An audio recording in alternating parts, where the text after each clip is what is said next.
કથા કોની પાસે સાંભળવી? પહેલા તો યોગ્ય વ્યક્તિ પાસે. યોગ્ય વ્યક્તિ કોણ? તો કે બ્રાહ્મણાન મુખે, બ્રાહ્મણોના મોઢે કથા સાંભળો.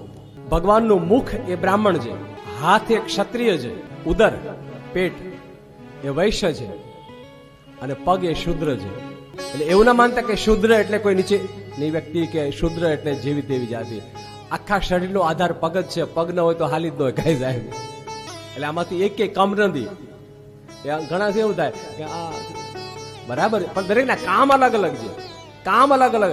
પેટ જો મોઢાનું કામ કરવા મળે તો ઉપાધિ, મોઢું જો પેટનું કામ કરવા મળે અલગ ઉપાધિ, અને પગ છે એ મુખનું કામ કરવા મળે ઉપાધિ. એટલે જેનું જે કામ છે, બ્રાહ્મણોનું કામ છે જ્ઞાન લેવું અને જ્ઞાન દેવું. બ્રાહ્મણના મુખે સાંભળેલી કથા અહીંયા પણ કામ લાગે અને ઉપર કામ લાગે. અન્યત્ર સાંભળેલી કથા માત્ર અહીંયા જ કામ લાગે. ઘણા લોકો જો કથા કરે એટલે બે જ વસ્તુ હોય, ખાવું પીવું નાચવું. અને સ્ટેજ પ્રોગ્રામ કહેવાય, ભાગવત કથા ન કહેવાય, સત્સંગ ન કહેવાય.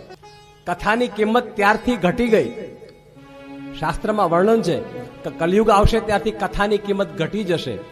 કેમ કે વિદ્વાનો ઘરે ઘરે જઈને કથાઓ કરવા મળશે. ગેહે ગેહે ઘરે ઘરે કથાઓ થશે, જેના કારણે કથાની મૂલ્ય ઘટી જશે.